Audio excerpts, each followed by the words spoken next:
ज्योतिस्वरूपाय अरुणाचलेश्वराय ॐ आदिलिङ्गाय नमः। ॐ ब्रह्ममुरारीसुरार्चिताय अरुणगिरिरूपाय ॐ सिद्धिरूपाय नमः। ॐ अरुणाद्रिशिखरवासाय हृदयनटेश्वराय ॐ आत्मने नमः। ॐ अर्धनारीश्वराय आदिलिङ्गाय पूर्णरूपाय आदिलिङ्गाय पूर्णरूपाय दिगम्बराय तपोगम्याय ओंकारवेद्य अरुणाचलेश्वराय तपोगम्याय ओंकारवेद्य अरुणाचलेश्वराय अरुणाचलेश्वराय अरुणाचलेश्वराय ॐ शक्तिसमन्विताय ॐ आदिगुरुमूर्तये नमः। ॐ सृष्टिस्थितिलयकारणाय सच्चिदानन्दस्वरूपाय करुणामूर्तसागराय आद्यन्तरहिताय नमः। ॐ विश्वेश्वराय नमः। ॐ विश्वरूपाय नमः।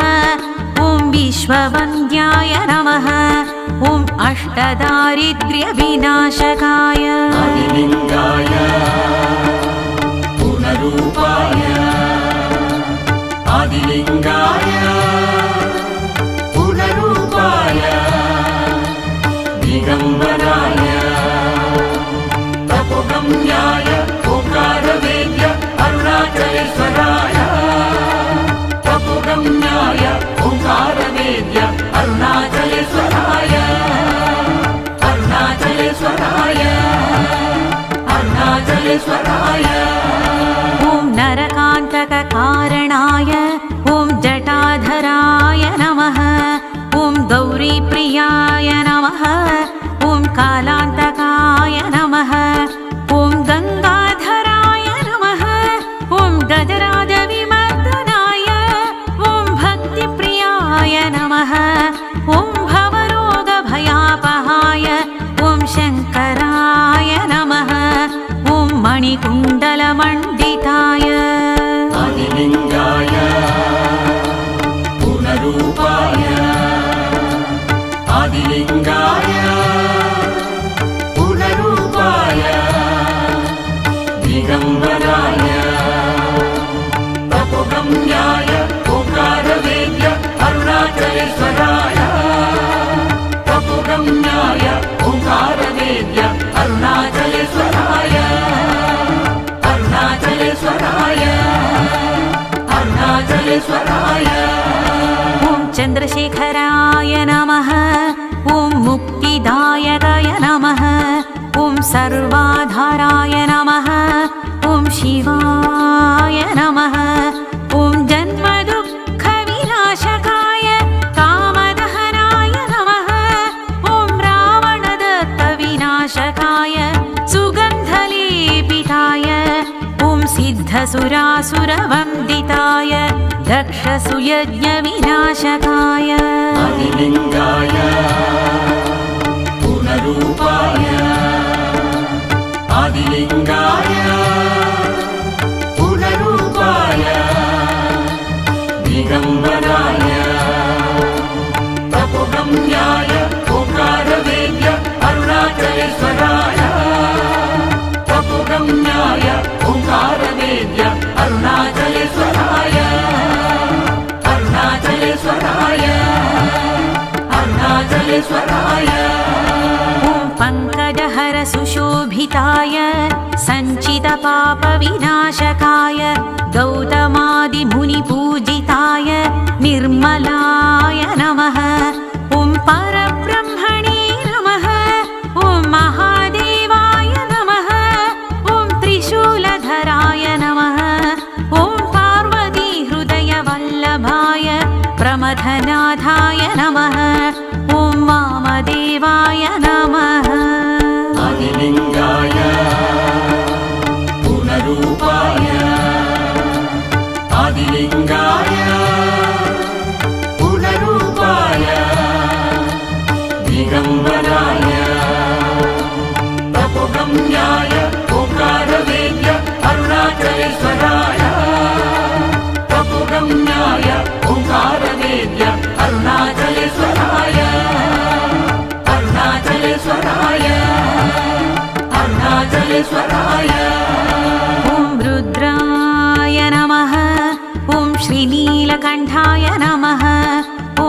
वृषभध्वजाय नमः ॐ वृषभवाहनाय नमः ॐ पञ्चवक्त्राय नमः ॐ पशुपते नमः ॐ पशुपाशविमोचकाय ॐ सर्वज्ञाय नमः ॐ भस्मागरागाय नमः ॐ नृकपालकलापमालाय आदिलिङ्गाय पुनरूपाय आदिलिङ्गाय पुनरूपाय दिगम्बराय तपोगम्याय ओंकारवेद्य अरुणाचलेश्वराय तपोगम्याय ओंकारवेद्य अरुणाचलेश्वराय अरुणाचलेश्वराय अरुणाचलेश्वराय ॐ मृत्युञ्जयाय नमः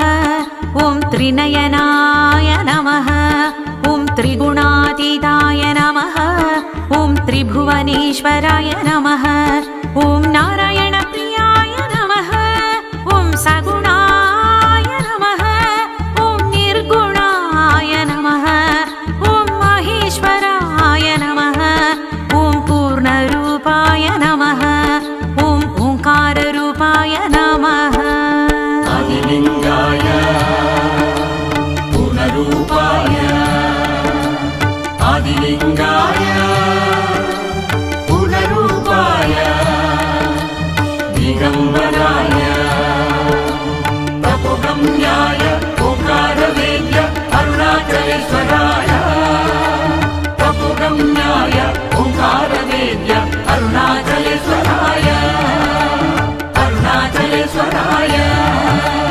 अरुणाचलेश्वराय ॐ ओङ्कारवेद्याय नमः ॐ तुर्यातीताय नमः ॐ अद्वैताय नमः ॐ तपोगम्याय नमः ॐ श्रुतिज्ञानगम्याय ज्ञानस्वरूपाय ॐ दक्षिणामूर्तये नमः ॐ मौनमुद्राधराय ॐ परब्रह्मतत्त्वाय नमः ॐ चिन्मुद्राय नमः आदिलिङ्गाय पुनरूपाय आदिलिङ्गाय पुनरूपाय दिगम्बराय तपोगम्याय ओंकारवेद्य अरुणाचलेश्वराय तपोगम्याय ओंकारवेद्य अरुणाचलेश्वराय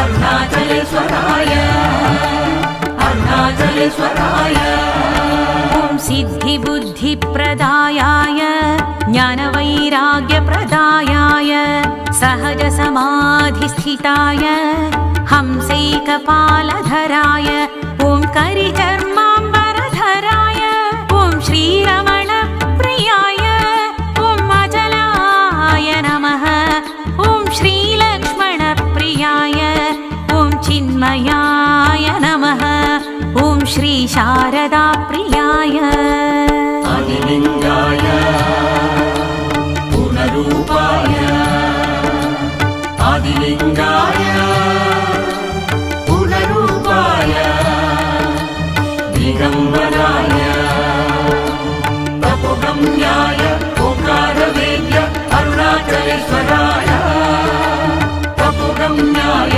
ओंकारवेद्य अरुणाचलेश्वराय अरुणाचलेश्वराय अरुणाचलेश्वराय गौरिवदनाब्जसूर्याय नागेन्द्रहाराय नमः ॐ यक्षस्वरूपाय नमः ॐ भुक्तिमुक्तिप्रदाय नमः ॐ सर्वसुन्दराय ॐ शरणागतवत्सलाय ॐ सर्वभूतात्मने नमः ॐ मृत्युर्मृत्युस्वरूपाय दिगम्बराय नमः ॐ देशकालातीताय आदिलिङ्गाय पुनरूपाय आदिलिङ्गाय पुनरूपाय दिगम्बराय तपोगम्याय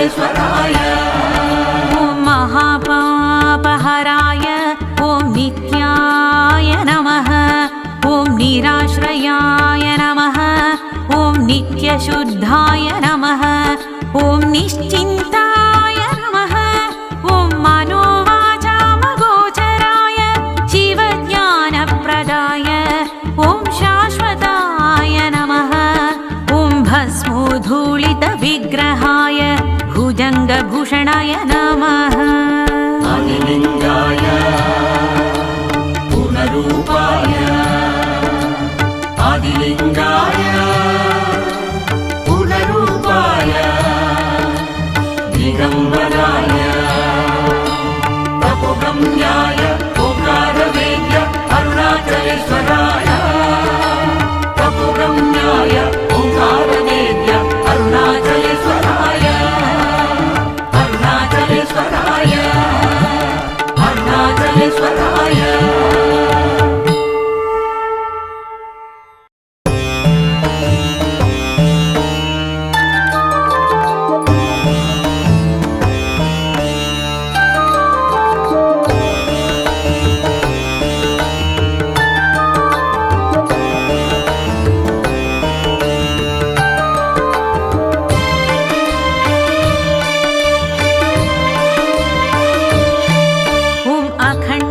ज्योतिस्वरूपाय अरुणाचलेश्वराय ॐ आदिलिङ्गाय नमः ॐ ब्रह्ममुरारीसुरार्चिताय अरुणगिरिरूपाय ॐ सिद्धिरूपाय नमः ॐ अरुणाद्रिशिखरवासाय हृदयनटेश्वराय ॐ आत्मने नमः ॐ अर्धनारीश्वराय आदिलिङ्गाय पूर्णरूपाय आदिलिङ्गाय पूर्णरूपाय दिगम्बराय तपोगम्याय ओंकारवेद्य अरुणाचलेश्वराय तपोगम्याय ओंकारवेद्य अरुणाचलेश्वराय अरुणाचलेश्वराय अरुणाचलेश्वराय ॐ शक्तिसमन्विताय ॐ आदिगुरुमूर्तये नमः ॐ सृष्टिस्थितिलयकारणाय सच्चिदानन्दस्वरूपाय करुणामूर्तसागराय आद्यन्तरहिताय नमः ॐ विश्वेश्वराय नमः ॐ विश्वरूपाय नमः ॐ विश्ववन्द्याय नमः ॐ अष्टदारिद्र्यविनाशकाय आदिलिङ्गाय पूर्णरूपाय आदिलिङ्गाय पूर्णरूपाय दिगम्बराय तपोगम्याय ओंकारवेद्य अरुणाचलेश्वराय तपोगम्याय ओंकारवेद्य अरुणाचलेश्वराय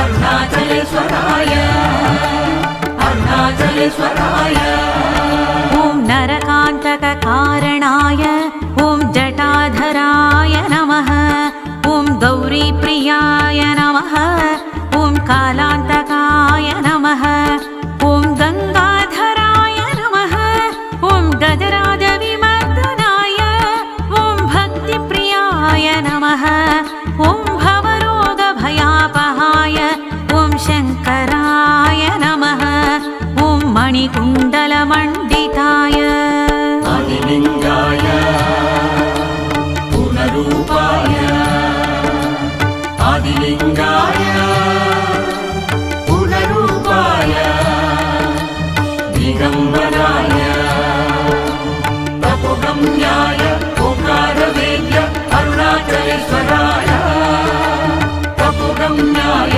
ओंकारवेद्य अरुणाचलेश्वराय अरुणाचलेश्वराय अरुणाचलेश्वराय ॐ चन्द्रशेखराय नमः ॐ मुक्तिदायकाय नमः ॐ सर्वाधाराय नमः ॐ शिवाय नमः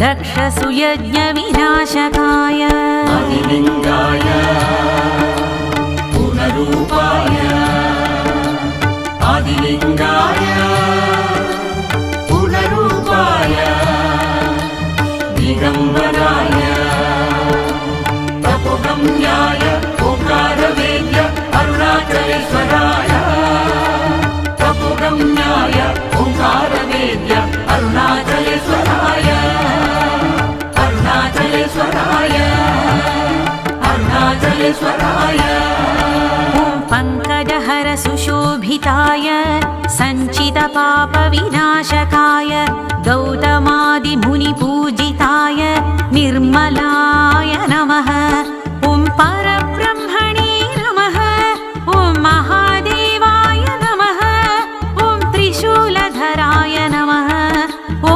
पार्वतीहृदयवल्लभाय प्रमथनाथाय नमः ॐ वामदेवाय नमः आदिलिङ्गाय पूर्णरूपाय आदिलिङ्गाय पूर्णरूपाय दिगम्बराय तपोगम्याय ओंकारवेद्य अरुणाचलेश्वराय तपोगम्याय ओंकारवेद्य अरुणाचलेश्वराय अरुणाचलेश्वराय अरुणाचलेश्वराय ॐ रुद्राय नमः ॐ श्रीनीलकण्ठाय नमः ॐ वृषभध्वजाय नमः ॐ वृषभवाहनाय नमः ॐ पञ्चवक्त्राय नमः ॐ पशुपते नमः ॐ पशुपाशविमोचकाय ॐ सर्वज्ञाय नमः ॐ भस्माङ्गरागाय नमः ॐ नृकपालकलापमालाय आदिलिङ्गाय पूर्णरूपाय आदिलिङ्गाय पूर्णरूपाय दिगम्बराय तपोगम्याय ओंकारवेद्य अरुणाचलेश्वराय तपोगम्याय ओंकारवेद्य अरुणाचलेश्वराय अरुणाचलेश्वराय अरुणाचलेश्वराय ॐ मृत्युञ्जयाय नमः ॐ त्रिनयनाय नमः ॐ त्रिगुणातीताय नमः ॐ त्रिभुवनेश्वराय नमः ॐ नारायणप्रियाय नमः ॐ सगुणाय नमः ॐ निर्गुणाय नमः ॐ महेश्वराय नमः ॐ पूर्णरूपाय नमः ॐ ओंकाररूपाय नमः आदिलिङ्गाय पूर्णरूपाय आदिलिङ्गाय पूर्णरूपाय दिगम्बराय तपोगम्याय ओंकारवेद्य अरुणाचलेश्वराय तपोगम्याय ओंकारवेद्य अरुणाचलेश्वराय अरुणाचलेश्वराय अरुणाचलेश्वराय ॐ ओंकारवेद्याय नमः ॐ तुर्यातीताय नमः ॐ अद्वैताय नमः ॐ तपोगम्याय नमः ॐ श्रुतिज्ञानगम्याय ज्ञानस्वरूपाय ॐ दक्षिणामूर्तये नमः ॐ मौनमुद्राधराय ॐ परब्रह्मतत्त्वाय नमः ॐ चिन्मुद्राय नमः आदिलिङ्गाय पूर्णरूपाय आदिलिङ्गाय पूर्णरूपाय दिगम्बराय तपोगम्याय ओंकारवेद्य अरुणाचलेश्वराय तपोगम्याय ओंकारवेद्य अरुणाचलेश्वराय अरुणाचलेश्वराय अरुणाचलेश्वराय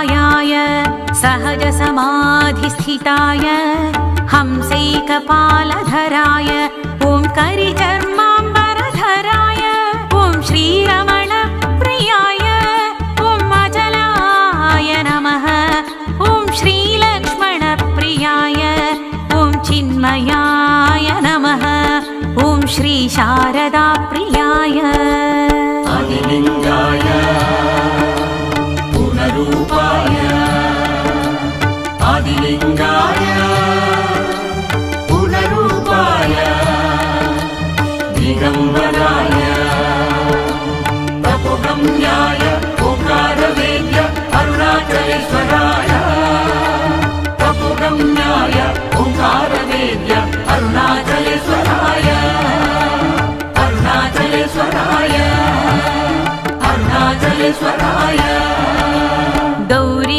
गौरिवदनाब्जसूर्याय नागेन्द्रहाराय नमः ॐ यक्षस्वरूपाय नमः ॐ भुक्तिमुक्तिप्रदाय नमः ॐ सर्वसुन्दराय ॐ शरणागतवत्सलाय ॐ सर्वभूतात्मने नमः ॐ मृत्युर्मृत्युस्वरूपाय दिगम्बराय नमः ॐ देशकालातीताय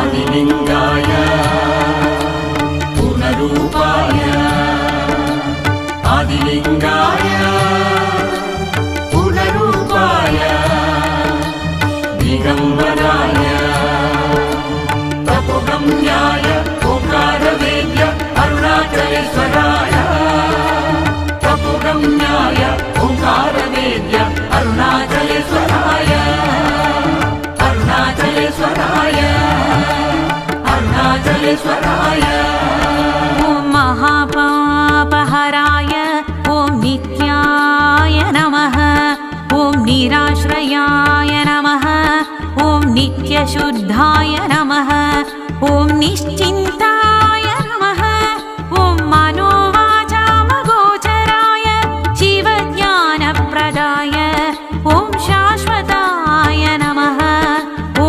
भस्मोद्धूलितविग्रहाय भुजङ्गभूषणाय नमः आदिलिङ्गाय पुनरूपाय आदिलिङ्गाय पुनरूपाय दिगम्बराय तपोगम्याय